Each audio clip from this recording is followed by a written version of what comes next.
નમસ્કાર, આપની સાથે હું છું પાયલ. સ્ક્રીન પર તમને વરિષ્ઠ પત્રકાર જગદીશભાઈ મહેતા દેખાતા હશે. ગુજરાતમાં હજી ચૂંટણીની આમ બહુ વાર છે, પણ અત્યારથી ગુજરાતમાં રાજકીય ગરમી ખૂબ વધી ગઈ છે.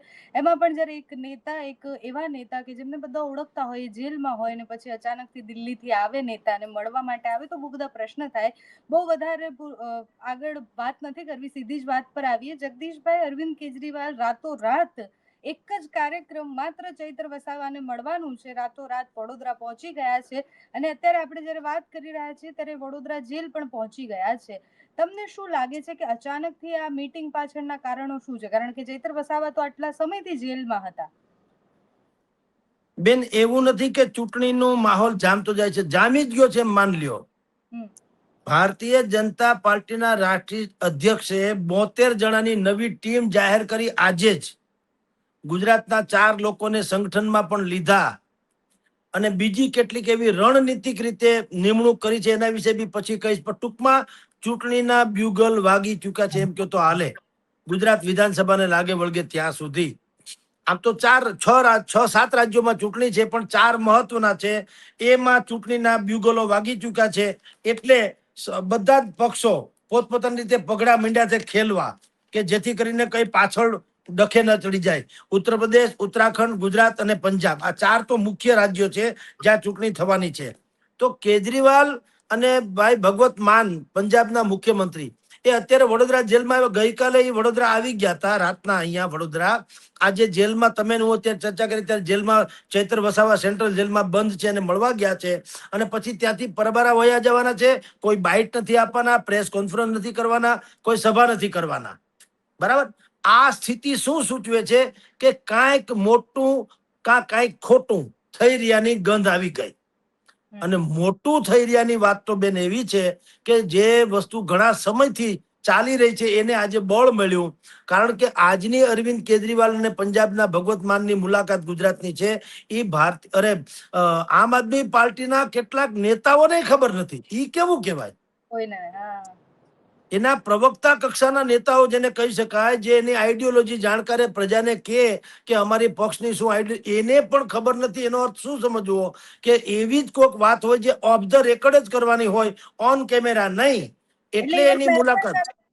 ફોન કર્યો આમ આદમી પાર્ટીના 2-3 નેતાઓને એવું પૂછવા, કન્ફર્મ કરવા કે ખરેખર આવે છે કે ખાલી સમાચારો એવા ચાલે છે. તો કે એકવાર હું પણ વડોદરા પૂછીને કહું. એટલે ત્યાં બી બધું કન્ફ્યુઝન જ છે. એમાં બેન એવું છે, જુઓ, હવે કેજરીવાલની સ્થિતિ એવી નથી રહી કે ઈ ચૈતર વસાવાને કહી શકે કે તુમ ઘર અગર મુझको ન ચાહો તો કોઈ બાત નહીં, કિસી ઓર કો ચાહો તો મુશ્किल होगी. ઈ કહી શકે એવી સ્થિતિમાં નથી. એની હાલત અત્યારે કેવી છે? મત જઈયો નોકરિયા છોડ કર, તેરે પૈયા પડું મેં બલમાં. તમે આમ આદમી છોડીને ક્યાંય જાતા નહીં. ઈ સ્થિતિમાં છે. આ પહેલી વખત એવું બન્યું છે. આપણે સમકાલીન પેપર મુંબઈથી નીકળતું ને, હસમુખ ગાંધી તંત્રી હતા ને, એક બહુ સરસ વાક્ય કહેતા કે કૂતરો પૂંછડી પટપટાવી ન્યૂઝ નથી, પૂંછડી કૂતરાને પટપટાવે ને એ ન્યૂઝ છે. અહીંયા એના જેવું થઈ રહ્યું છે કે કેજરીવાલ જે છે એ હાઈકમાન્ડ નથી, ચૈતર વસાવા હાઈકમાન્ડ હોય એવી સ્થિતિ છે. એને મનાવવા આવવું પડે. કારણ કે ચૈતર વસાવા ઘણા લાંબા સમયથી લાંબુ વિચારી રહ્યા છે. એ વિચારે છે અલગ ભિલિસ્તાન, અને ભિલિસ્તાન મળે કે ન મળે, પોતાનું સ્થાન તો અવિચળ થઈ જ જાય આદિવાસીઓમાં. અને એ 4 રાજ્યોનો સમૂહ છે, ગુજરાત, મહારાષ્ટ્ર, મધ્યપ્રદેશ, રાજસ્થાન. એ 4 રાજ્યોના સીમાવર્તી વિસ્તાર જે છે એમાં બધા જ આદિવાસી સમાજ મુખ્યત્વે રહે છે. એટલે એને અલગ ભિલિસ્તાન કરવા માંગે છે. અને એમાં ભાજપ, કોંગ્રેસના નેતાઓનો પણ એમાં સૂર છે. બોલો, મિલે સુર મેરા તુમારા, એના જેવું છે. કારણ કે એવા લોકો છે ભાજપમાં અને કોંગ્રેસમાં, એને લગભગ બીજે વખત હવે ટિકિટ મળે એમ લાગતું નથી. હું મનસુખભાઈ વસાવા, ભારતીય જનતા પાર્ટીના સાંસદ છે મનસુખભાઈ વસાવા, અત્યારે ગમે એટલી વાત, અત્યારે જો ભારતીય જનતા પાર્ટીની વિરુદ્ધમાં બોલતા હોય એવું અનેક વખત સમાચાર આવ્યા છે. એ શું સૂચવે છે? એને ગંધ આવી હોય કે હવે ભગવાનની દયાથી આપણે માયા હકેલવાનું થાય છે, આપણો મેળ પડશે નહીં. પછી નાંદોદના ધારાસભ્ય, મહિલા ધારાસભ્ય ડોક્ટર દર્શનાબેન દેશમુખ, એને તો એક વખત જાહેરમાં આવો બિલકુલ વિરોધ કર્યો હતો ને. એક કાર્યક્રમમાં, નર્મદા જિલ્લાના કોઈ કાર્યક્રમ હતો, એમાં દર્શનાબેનને યથા ઉચિત સ્થાન આપવામાં ન આવ્યું, એનો એને વિરોધ કર્યો. ત્યાં ઉપવાસ ઉપર ઉતરી ગયા હતા. અને એને આક્ષેપે કરેલો કે નર્મદા જિલ્લાના ભારતીય જનતા પાર્ટીના અધ્યક્ષ અમારું અપમાન એટલા માટે કરે છે કારણ કે અમે આદિવાસી છીએ. એટલે ન્યાય વાત આદિવાસીને આવી. કોંગ્રેસના ધારાસભ્ય જે છે અનંતભાઈ પટેલ વાસંદાના, એને કીધું કે અરવિંદભાઈ કે તમે ચૈતર વસાવાની ધરપકડ કરી અને ભારતીય જનતા પાર્ટીએ એમ કે આદિવાસી વિરોધી માણસ એનું સાબિત કર્યું આમને તેમ. હવે કોંગ્રેસ અને આમ આદમી પાર્ટીનું રાજકીય ગઠબંધન તો છે નહીં. એ બધાને એકબીજાને ગાળાગાળી કરે કે ઓલા કે તમે આની બી ટીમ છો, આ કે તમે આની બી ટીમ છો. તેમ છતાં કોંગ્રેસના અનંતભાઈ પટેલે પણ ચૈતર વસાવાની સરાહના કરી. એટલે કોંગ્રેસના ધારાસભ્ય, ભાજપના ધારાસભ્ય, ભાજપના સાંસદ આ બધા એકાએક ચૈતર વસાવાના ગાડે બેહીને ગીત કેમ માંડ્યા ગાવા? કારણ કે ચૈતર વસાવા અલગ બિલિસ્તાનના નામે ચૂંટણી લડવાની પેરવીમાં છે, એમ કહું છું, પેરવીમાં. અને 27 ગુજરાતની 182 બેઠકમાંથી 27 બેઠક તો રિઝર્વ છે આદિવાસી માટે, અને બાકીની 19 એવી બેઠક છે જેમાં આદિવાસી જેના તરફ ઢળે એને ઉપર જ જે છે સત્તાનો કળશ એની ઉપર જ ઢોળાય. એટલે ટોટલ એવી 40 સીટ 46 બેઠક જે છે જેમાં આદિવાસીઓની જે છે એના જ ડંકા વાગી રહ્યા છે, એના કુકડે હવાર થાય એમ છે. હવે આવડો 46 ધારાસભાનો સમૂહનો જે વિસ્તાર છે એનો નેતા કોણ છે અત્યારે? એકમાત્ર વન મેન આર્મી જે ચૈતર વસાવાને પટાવવા માટે ઈસુદાન ગઢવીએ કીધું પ્રમાણે ભારતીય જનતા પાર્ટીએ કોશિશ કરી લીધી. ઈસુદાન ગઢવીએ કીધું 100 કરોડ 200 કરોડ રૂપિયાને ફાળવવાની વાત કરી. હવે પૈસાની વાત સાચી ખોટી રામ જાણે, પણ અંદર ખાને ચૈતર વસાવાને પટાવવાની વાત હાલે છે એ વાત તો થઈ ગઈ. ચૈતર વસાવાએ પણ એક વખત જેલની બહાર આવીને એમ કીધેલું કે મને જેલમાં પણ અમુક લોકો મળવા આવ્યા હતા, એમ કીધું કે તમને અમે છોડી દઈએ તમે જો ભાજપમાં કેસરીઓ પહેરી લ્યો તો. એટલે એક ઈ વાતે ચાલે છે. ટૂંકમાં કે ભાઈ ચૈતર વસાવા હવે આમ આદમી પાર્ટીથી થોડા આમ ધીરે ધીરે ખસકી રહ્યા છે. હવે એ ભાજપમાં જાય કે અલગ બિલિસ્તાન નામે પાર્ટી બનાવે કે જુદી વાત, પણ કમસે કમ આમ આદમી પાર્ટીમાં તો હવે વિધાનસભાની ચૂંટણીમાં લગભગ નહીં રે એવું લાગે છે. એવા સંકેતો હતા, એટલે આ રીતે લોકો મારતી વિમાને આવ્યા, આજે મળ્યા અને જે કઈ વાત કરવી ઘટે એ વાત કરીને જશે. એ તો સ્વાભાવિક છે. કોઈ જયારે આમ આદમી પાર્ટીના પ્રવક્તાઓને ખબર ન હોય તો આપણને ક્યાંથી ખબર પડે? પણ આવશે વાતતું ગાતું. આપણા 5 મિત્રો હશે તો બધા જે હશે એ કહેશે, પણ બધું વાતતું ગાતું આવવાનું. પણ એટલી વાત નક્કી છે કે હવે આ તિરાડ આમ આદમી પાર્ટી અને ચૈતર વસાવા વચ્ચેની તિરાડ જરાક વધુ પડતી મોટી આમ કે બનતી જાય છે. બેન જી જગદીશભાઈ, આપણે જ્યારે વાત કરી રહ્યા ત્યારે આદિવાસી નેતાઓની પણ વાત કરી તમે એ પ્રમાણે. અત્યારે આખા કેન્દ્રમાં ચૈતર વસાવા છે. ચૈતર વસાવા છેલ્લા કેટલાય સમયથી જેલ છે, એમના વિસ્તારમાં આંદોલનો ચાલે છે, બધા જ નેતા ચૈતરને સેન્ટરમાં રાખે છે. પણ ચૈતર વસાવાની સુરંગ ભારતીય જનતા પાર્ટીમાં નીકળે એવી સંભાવનાઓ કેટલી? કારણ કે મેં તો ત્યાંના પત્રકારો સાથે પણ બહુ જ બધી વાતો ને બધું કર્યું છે. એટલી સંભાવનાઓ કેટલી એમ? અત્યારે નહીવત બેન. એટલા માટે કે જો એવું એ કરે તો કોબરા નાગ છે એ મદારીના કરંડિયામાં જેનો મોરો કાઢલ્યો ને કોબરા નાગનો, તો એ મદારીના કરંડિયા સિવાય ક્યાંય હાલે નહીં. મોરલી વગાડો ડમ ડમ ડમ ડોલ્યા કરે, ઈ નાગથી કોઈ ફાટી પડે નહીં. એમ એવી હાલત થાય ચૈતર વસાવાની. અત્યારે ચૈતર જો આદિવાસી સમાજને શું જોઈએ છે? જળ, જંગલ ને જમીનના મુદ્દા, જે મુખ્ય 3 મુદ્દા છે, બિલકુલ ગ્રાસરૂટ લેવલના મુદ્દા છે. એને કોઈ વિકાસની કોઈ વાત એને ગળે ઉતરે એવી છે નહીં. નહીતર વર્લ્ડનું સૌથી ઊંચું સ્ટેચ્યુ ઓફ યુનિટી ત્યાં સરદાર પટેલનું બનાવવામાં આવ્યું છે અને એ વિકસિત થયું પણ છે. ત્યાં ટુરિઝમ ખીલ્યું પણ છે. તમે જો આદિવાસીઓનો એનો ગૌરવ ઓછું છે, એને અમારી જમીન વહી ગઈ, અમારું અસ્મિતા જોખમાઈ ગઈ, એનો રંજ વધુ છે.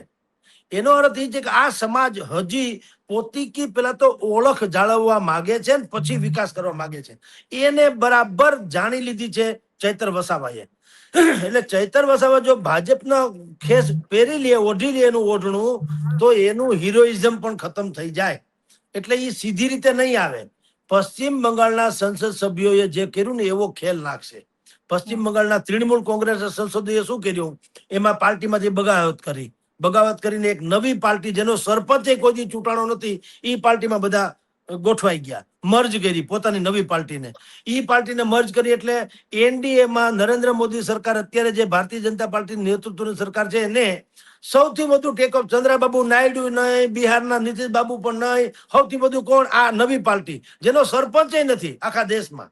ઈ અત્યારે સૌથી મોટી પાર્ટી બની ગઈ બોલો મોદી સરકારમાં. આમ જુઓ તો એને કહેવાય આમ કુકરી કેરમ રમીએ ને આપણે અહીંથી આમ ઘા મારીએ સામે કુકરી જાય પછી ભટકાઈને આ બાજુ આવે ને ખાનામાં જે 2-3 કુકરીને નાખી દઈએ એના જેવું છે. અહીંથી આમ કુકરી ભારતીય જનતા પાર્ટી મારશે ચૈત્ર વસાવાને, એની જે કોઈ નવી પાર્ટી બની હોય તે ઈ પછી આ અંતે તો ભાજપમાં જ બધું તમામ નદી ભાજપને મળે અને દરિયાને મળે એવું જ થવાનું છે કે અલગ પાર્ટી રચે. દાખલા તરીકે અલગ પાર્ટી રચે 5-15 બેઠક ધારો કે જીતી જાય તો ભારતીય જનતા પાર્ટી એને કહેશે કે ભાઈ તમને એમને બહારથી ટેકો આપો અથવા તો અમારામાં મર્જ કરવાની કોશિશ કરો, અથવા તો ચૈતર વસાવા પણ એમ કહી શકે એના મતદારો જે રાજુ કરપડાએ કર્યું જનમત સંગ્રહ.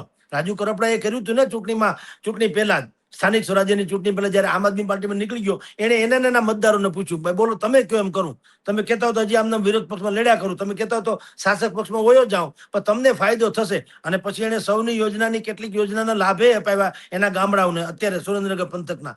એવી રીતે આદિવાસી લોકોના પ્રશ્નો જે છે જળ જંગલ ને જમીન એની વાત ભાઈ ચૈતર વસાવા એના જનતાને કે બી ખરા કદાચ કે ભાઈ જુઓ આપણા ધારાસભ્ય 10 ચૂંટાણા દાખલા તરીકે ચૂંટાય તોની વાત કરું છું, તો હવે તમે વિચાર કરો શું કરવું, સરકારને સમર્થન આપશું તો આપણી આટલી યોજનાઓ જે છે એ ફટાફટ પૂરી થઈ જશે, નહીતર પછી આપણે ઝઘડા કર્યા કરશું બોલો તમે કયો એમ કરો. તો જનતાને તો કામથી મતલબ હોય, એને બીજું શું મતલબ હોય. પણ એ પછીની વાત છે. સૌથી પહેલા તો એ ભાજપમાં અત્યારે ચૂંટણીની જાહેરાત થાય ત્યાં સુધી ભળે એવી કોઈ સંભાવના દેખાતી નથી, કારણ કે તો એનું હિરોઇઝમ ખતમ થઈ જાય.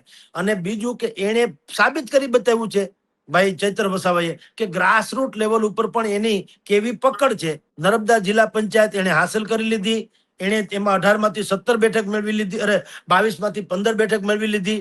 પછી તાલુકા પંચાયતની જે છે આદિવાસી વિસ્તારની ડેડિયાપાડા, સાકબારા, ગરુડેશ્વર, છોટાઉદેપુરના કેટલાક જે છે ક્વાંટ ને વાલીસના આ બધા ગામડા જે છે ભિલોડાની પેટા ચૂંટણી થઈ એમાં પણ એને સારું પ્રદર્શન બતાવ્યું. એ શું સૂચવે છે કે કમસે કમ ગ્રાસરૂટ લેવલ ઉપર પણ ચૈતર વસાવા બિલકુલ ઊંડા મૂળિયા નાખી ગયા. તો કોણ માણસ એવું હોય પોતાનો જયારે મતનો આધાર એવો થઈ ગયો હોય, પોતાનું વોટ બેંક એવી બરાબર મજબૂત થઈ ગઈ હોય તો એ હાથે કરીને કોણ બીજા કોઈ પક્ષને આપીને પોતાની નાની વાત કરે, એમ લીટી નાની કરે. એટલે હાલ તુરત એ ભાજપમાં નહીં જો થાય, અલગ પાર્ટી કોઈ રચી અલગ કોઈ ગમે નામ આપે પછી જેમ ભારતીય ટ્રાઇબલ પાર્ટી છે ને BTP ઓલા વસાવા બંધુઓની એના જેવી કોઈક નવું તકડું નામ આપે. નામ છે ક્યાં લેના, પ્રજાને તો કામથી મતલબ છે. એટલે નવું કોઈક એવું નામ રાખીને લડે ચૂંટણી અને જો ફતેહ મેળવે તો એનું ભવિષ્યમાં ભાજપે શું ઉપયોગ કરવો થાય. ફતેહ ન મળે ધારો કે આમાં તો ઈ છે ને એક એક્ઝામ્પલ સેટ થશે. એટલે આ સેમીફાઇનલ થાય તો પછી લોકસભામાં જે 4 રાજ્યોની ભેગાકરણ એના ઉપર ફોકસ કરશે કોણ, ચૈતર વસાવા. જો વિધાનસભાની ચૂંટણીમાં આદિવાસીઓના નામે વધારે બેઠકો મેળવવામાં ચૈતર વસાવા નિષ્ફળ જાય તો એ બધો વાવટો વીટી અને વિધાનસભાને છોડીને લોકસભાની બેઠક માટે આદિવાસીને માટે અલગ બિલિસ્તાનની માગણી એની માંગ વધુ બુલંદ બનાવશે જે 4 રાજ્યોની છે. અને તમારી જાણ ખાતર બેન 4 રાજ્યોના બિલિસ્તાનના વિસ્તારો તમે ગણો ને તો 12 થી 15 બેઠક લોકસભાની 15 બેઠકનો વિસ્તાર એમાં આવે છે. એટલે પોતાનું અસ્તિત્વ જો એને જાળવી રાખવું હોય તો એને અલગ બિલિસ્તાનની વાત કરવી પડે. ક્યારે? જો વિધાનસભામાં અલગ બિલિસ્તાન કે આદિવાસીના નામે વધુ બેઠક ન મળે તો અત્યારથી જ હાંડ થઈ જશે ચૈત્ર વસાવા બોલો અમારી માગણી પૂરી કરો નહીતર પછી અમે કઈ ખેલ નાખશું. એટલે આ બે પ્રકારે ટેસ્ટ કે છે. ભાજપમાં નહીં ભળે, ટૂંકમાં મારો કહેવાનો આશય એ છે ભાજપમાં ભળશે નહીં, પણ ભવિષ્યમાં ભાજપ એની સાથે સારા ટર્મ્સ એન્ડ કન્ડિશનથી વર્તે એવું પોતાનું સ્થાન જે છે એ બુદ્ધિપૂર્વક જે છે એ મજબૂત કરશે. જી બેન. જગદીશભાઈ, તમે જે આંકડાઓ સાથેની વાતચીત કરી કે નગરપાલિકામાં આટલી બેઠકો લઈને આવ્યા જિલ્લા પંચાયતમાં એમાં, એટલે છેલ્લા કેટલાય સમયથી જ્યારે આદિવાસી વિસ્તારની વાત આવે તો ભારતીય જનતા પાર્ટી પોતાના જૂનામાં જૂના મોટામાં મોટા નેતા, આદિવાસી નેતા બધાને ત્યાં ઉતારવાનો પ્રયત્ન કર્યો. નાયબ મુખ્યમંત્રીથી લઈને જ્યારે ચૂંટણીઓ હતી ત્યારે બધાએ પ્રચાર પણ કર્યો. ત્યારથી લઈને અત્યાર સુધી, એટલે જો ભારતીય જનતા પાર્ટીમાં ચૈતર વસાવા નથી જોડાતા તો ભાજપ પાસે ચૈતર વસાવાનો કોઈ તોડ ખરી? જી નહીં. પેલા તો એના જેવો કોઈ છે નહીં. અત્યારે તમે મને કયો આપણે વાતું કરીએ કે ભાઈ નરેન્દ્ર મોદીનો કોઈ તોડ છે તો એવો તોડ તો નથી જ. પછી કોઈના વગર અટકે નહીં એ બધી આશ્વાસનની વાતો છે. પણ એના જેવો કોઈ તોડ અત્યારે નથી નથી ને નથી. એટલે જ આ લોકો કોશિશ કરે કે ખેર તમારું ને અમારું બેયનું રહી જાય, વચલો માર્ગ કાઢીએ કે તમે ન ભાજપમાં ભળો પણ અલગ તમારી પાર્ટી રચી અને પછી ભાજપને ટેકો આપી દો. તો વાત તો ઈ જ થઈ ને. માથામાં પાઘડી કે પાઘડીમાં માથું, બે એક ને એક જ વાત છે ને, મૂળ તો ઈ જ છે ને. એટલે ઈ એવું જ કરશે, કારણ કે એવો કોઈ તોડ નથી અને એવો તોડ અત્યારે કોઈ ભારતીય જનતા પાર્ટી વાળા જન્માવી શકે એવું છે નહીં. 27 બેઠક જે છે રિઝર્વ જે છે આમ આપણે આદિવાસીઓની, અને 19 બેઠક ઉપર આમ આદિવાસી સમાજ જેને સમર્થન આપે એ, એટલે 46 બેઠક તો ઈ થઈ. અને લોકસભાની 4 બેઠક આપણી અહીંયા ગુજરાતની લોકસભાની, દાહોદ, છોટા ઉદેપુર, બારડોલી અને વલસાડ, આ 4 બેઠક લોકસભાની છે. એમાં આદિવાસીઓ મત જે છે એ બિલકુલ નિર્ણાયક ભૂમિકામાં ને એવી રીતે છે. તો આવડો મોટો તોડમાં અત્યારે ભાઈ ચૈતર વસાવા જે રીતે ગુંજી રહ્યા છે એવું ભારતીય જનતા પાર્ટી પાસે કોઈ નામ નથી. એને કોશિશ જરૂર કરી, મેં કીધું આમાં દર્શનાબેન જે છે અત્યારે જેની વાત કરું દેશમુખ ને, એવા બધી કોશિશ કરી. મનસુખ વસાવા પોતે અત્યારે વિરોધમાં છે, નહીતર એક મોટું માથું છે. મહેશ વસાવા તો ટ્રાઇબલ પાર્ટીમાંથી આમ આદમીમાં જોડાયા, એમાંથી પાછા જુદા થઈ ગયા, ઠેકાઠેકી કરે છે. મનસુખભાઈ વસાવા તો આમ જુઓ તો ધરોહર છે ભારતીય જનતા પાર્ટીની, પણ એ અત્યારે વિરોધમાં અસંતુષ્ટ હોય એવું લાગે છે એના બધા વિધાનો ઉપરથી. તો ભારતીય જનતા પાર્ટી પાસે ચૈતર વસાવાનો હાલ તુરંત કોઈ તોડ નથી. એટલે એને પતાવી દેવા કરતા પટાવી લેવાનું વધુ ઉત્તમ લાગે. ઈ સેન્સમાં ભારતીય જનતા પાર્ટી એને ત્રીજો માર્ગ અપનાવવાનું કે જેમાં સાપે મરી જાય, લાઠી ન ભાંગે. કે આમ આદમી પાર્ટી જે છોડી અને ન ભાજપમાં ભળે તો એનું હિરોઇઝમ ખતમ થાય. ભાજપમાં ભળે પણ નહીં અને છતાં ભાજપને નડે પણ નહીં, એમ આવી એક વ્યવસ્થા કરે ભવિષ્યમાં એવું લાગે છે. અને ઈ મેં તમને કીધું એમ એનું ગઠબંધનની વ્યવસ્થા જુઓ. એક તમને બીજો દાખલો જે આજનું જ ડેવલપમેન્ટ છે તમને કહું. નીતિન નબીબે જે નવી એની રચના કરી છે ટીમની, એમાં આપણા ગુજરાતના પ્રભારી તરીકે મૂક્યા છે તરુણભાઈ ચુગને. હવે ઈ પણ તમારી જાણ ખાતર મૂળ પંજાબના છે, અમૃતસરના છે. હા, અમૃતસરમાં જન્મ્યા, પંજાબમાં આમ આદમીની પાર્ટીની સરકાર છે. તો આમ આદમી પાર્ટી અને પંજાબમાં જે કઈ ચાલતું હોય એના પર તેઓ શ્રી વાકેફ છે. અને અહીંયા ગુજરાતમાં એને વિરોધ પક્ષમાં ક્યાં કઈ છે, આમ આદમી પાર્ટી કયો કે કોંગ્રેસ કયો, એને એટલું બધું પડકાર તો છે નહીં. ગુજરાતમાં તો દોડવું અને ઢાળ મળે એવી ભારતીય જનતા પાર્ટીની સ્થિતિ છે. એટલે એને ફોકસ ક્યાં કરવાનું છે, આદિવાસી વિસ્તારમાં. બીજું કશું બાકી તો બધા ભગવાનની દયા છે. હમણાં 3 વિધાનસભાની 3 બેઠકોની ચૂંટણી થઈ હતી, મહારાષ્ટ્ર, રાજસ્થાન અને મધ્યપ્રદેશ. મહારાષ્ટ્ર અને અહીંયા તો જીતા કોણ તમે જુઓ. ગુજરાતમાં તો એટલે આપણે અહીંયા ભારતીય જનતા પાર્ટી, બાકી બધે તો કોંગ્રેસ અને બીજા લોકો જીતા અલગ અલગ જગ્યાએ, સમજી લ્યો. તો ગુજરાતમાં જે ભાજપ તો અણનમ છે, કોઈ છે નહીં. વાંધો ખાલી છે આદિવાસી બેલ્ટનો. જ્યાં જે 47 બેઠક છે અને 27 અનામત બેઠક છે, એમાં ભારતીય જનતા એક જમાનામાં ઈ કોંગ્રેસનો ગઢ હતો. 2022માં 12-15 બેઠક કોંગ્રેસ જીતી હતી, પણ પછીથી કોંગ્રેસ તો સત્યાનાશ થઈ ગયો, ભારતીય જનતા પાર્ટી જીતી. પણ આજની તારીખે ભારતીય જનતા પાર્ટીએ ઘણા પ્રયોગો કર્યા. એને વનબંધુ યોજનાથી માંડીને અનેક આયામો કર્યા, પણ હજી એવી રીતે એ લોકોના દિલ નથી જીતી શક્યા જેવી રીતે ચૈતર વસાવા જીતી શક્યા છે.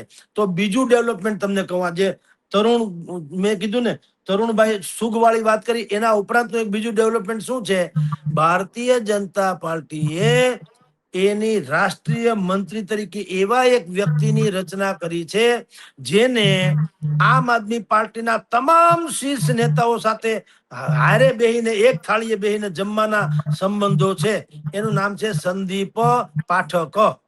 સંદીપ પાઠક જે છે એને ચૈતર વસાવા સાથે પણ ઘરેલું સંબંધ છે. હવે તમે સમજાય ને હું કહેવા માંગુ છું કે ભવિષ્યમાં કઈ ડેવલપમેન્ટ થાય તો ચૈતર વસાવાને અગર કોઈ કહી શકે તો સંદીપ પાઠક કહી શકે ખરા કે તમે હવે આમાં થોડુંક અહીંયા નરમાશ વર્તો એમ. એટલે કે અલગ ભલે પાર્ટી બનાવીને તમે જીતા હો, હવે તમે ભાજપને બહારથી સમર્થન આપો, જેમ કાંધલ જાડેજા આપે છે તેમ. કાંધલ જાડેજા કુતિયાણાના ધારાસભ્ય છે તો સમાજવાદી પાર્ટીના, પણ સમાજવાદીને ભોજ્યોભાઈ ઓળખતો નથી કોનો દીકરો છે સમાજવાદી પાર્ટી. અહીંયા કોઈને ખબર નથી સમાજવાદી પાર્ટી કુતિયાણામાં પૂછો કે સમાજવાદી પાર્ટીની આઈડિયોલોજી હું, એના મેઇન પ્રમુખ હું, એની સ્થાપના ક્યારે થઈ, એનું શું વિચારધારા છે, કોઈને હરામ બરોબર ખબર હોય તો કાંધલભાઈને આખી દુનિયા ઓળખે, કાંધલ જાડેજા, ધેટ્સ ઓલ. અને એ બહારથી પાછા ટેકો આપે છે ભાજપને. તમે જુઓ, નહીં તો સમાજવાદી પાર્ટી ત્યાં અખિલેશ તો માથા ભરાવે છે કેન્દ્રમાં, પણ અહીંયા કાંધલને કહી શકાય એમ જ નથી, કારણ કે અહીંયા સમાજવાદીને કોઈ ઓળખતું નથી. કાંધલ થકી સમાજવાદી પાર્ટી છે. એટલે ખુદ આ બધા એવા છે કે ભાઈ હમસે હે જમાના, જમાના સે હમ નહીં, એના જેવા આ લોકો છે. એટલે ચૈતર વસાવાને સંદીપ પાઠક જે છે એ ભવિષ્યમાં કહી શકે, કદાચ જો અલગ થાય ને અલગ લડે ને સારી બેઠકો હાંસલ કરે તો પણ એને ભાજપમાં ભેળવવાનું કદાચ થાય તો આ સંદીપ પાઠક જે છે એ એક બારી બાયણું છે. એટલે આવી બધી આજના ડેવલપમેન્ટની વાત કરું કે ભારતીય જનતા પાર્ટી બહુ જ ચૂંટણીના ઇલેક્શન મોડમાં આવી ગઈ છે અને એ બધી જ રીતે ગોઠવણ કરી રહી છે કે ક્યાંય પણ કાચું કપાવવું ન જોઈએ. આદિવાસી બેલ્ટ એ એની નબળી નાડ છે, તો એના માટે એને બુદ્ધિપૂર્વકની બધી વ્યવસ્થા કરી લીધી. અને એટલે જ અમૃતસર ભાઈ ભગવત માન અને કેજરીવાલ એટલા માટે જ એ લોકો ગુપસુપ આવ્યા હોય, એટલે મારતે ઘોડે આવ્યા. એને સર્જિકલ સ્ટ્રાઇક જેવું કહેવાય, અથવા તો 108 ની જેમ કે બિલકુલ ફાયર બ્રિગેડની જેમ આવવું પડ્યું હોય કે ભાઈ ઠારવા કે વધુ હળગે નહીં, એટલા હાટું થઈને. એટલે જ પ્રેસ થી અલિપ્ત રહ્યા અને એટલા માટે થઈને જ આ જે છે એ ચર્ચાને ચગડોળે ચડી એની મુલાકાત. જી બેન. છેલ્લો સવાલ છે જગદીશભાઈ, અને એકદમ સંક્ષિપ્તમાં એ સમજવું છે કે અત્યાર સુધીમાં આમ આદમી પાર્ટી જે નેતાઓના ચહેરા ખૂબ ચાલ્યા, એ રાજુ કરપડા હોય કે બીજા કોઈ પણ નેતા હોય, ઉદાહરણ રાજુ કરપડાનું એટલે આપું છું કારણ કે હમણાં જ ગયા છે, એ ચહેરાઓને બચાવી નથી શકી. ચૈત્ર વસાવા પણ એક એવો ચહેરો છે, અને એ જેલમાં ગયા ત્યારથી એ જ ચર્ચા છે કે સુરંગ સીધી ભારતીય જનતા પાર્ટીમાં નીકળશે. અને અંતે જ્યારે નેતાઓ જાય ત્યારે સ્પષ્ટ એવું જ કહીને જાય છે કે અંદરો અંદરના જ વિખવાદ એટલા છે, અરવિંદ કેજરીવાલની નજીક જે આવે એને પાર્ટીમાં રહેવા જ નથી દેતા, એને સ્થાન નથી આપવા દેતા. તો અંદરો અંદરનો વિખવાદ પણ એમને નડશે. ચૈત્ર વસાવાને બચાવી શકવાની સંભાવનાઓ કેટલી? આમ આદમી પાર્ટી બચાવી શકશે નેતાને?